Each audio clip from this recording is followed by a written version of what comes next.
Ankara'nın ilk kısıtlamasında böyleyiz işte. Durum ne olacak yani? Abi bu yoğunluk neyin nesi? Böyle bir yasak olur mu? Böyle her yerde olur Ankara'nın. Komple. Tamam. Vallahi bilmiyoruz abi, bekliyoruz ya. Yarım saattir yazık günah ya. İşimizden de oluyoruz ya. Bugün Diğer günler nasıl olur bilemiyorum yani. Vallahi yasak var diyorlar.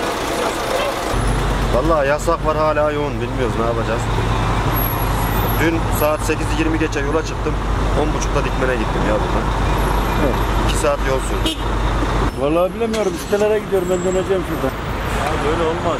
Daha da uzağa gidemiyorum. Rezalet ya, işe geç kaldım sandım. Bu yoğunluk neye bağlıyorsunuz? Bilemiyorum ya. Ha baksana ya. Böyle bir saçmalık mı olur ya? Herkesin izni var abi. Ona bağlı. Plansızlık başka bir şey. Önümüze baksana. Bir saat oldu bekliyoruz. Nasıl kapamaysa ben de anlamadım.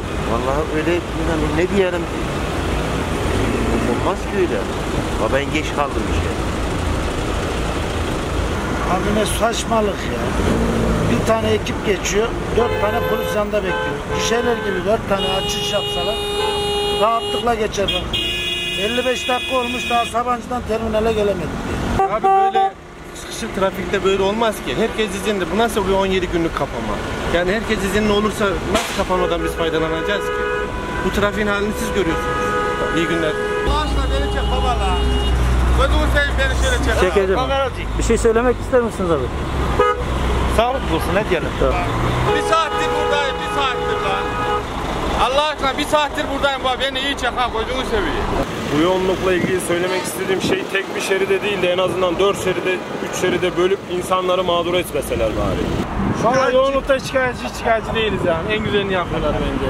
Herkese ceza yazsınlar yani. İzin belgesi olanlara yazsınlar. İzin belgesi varsa helal olsun, bak açtılar bak. Valla çok rezillik ya.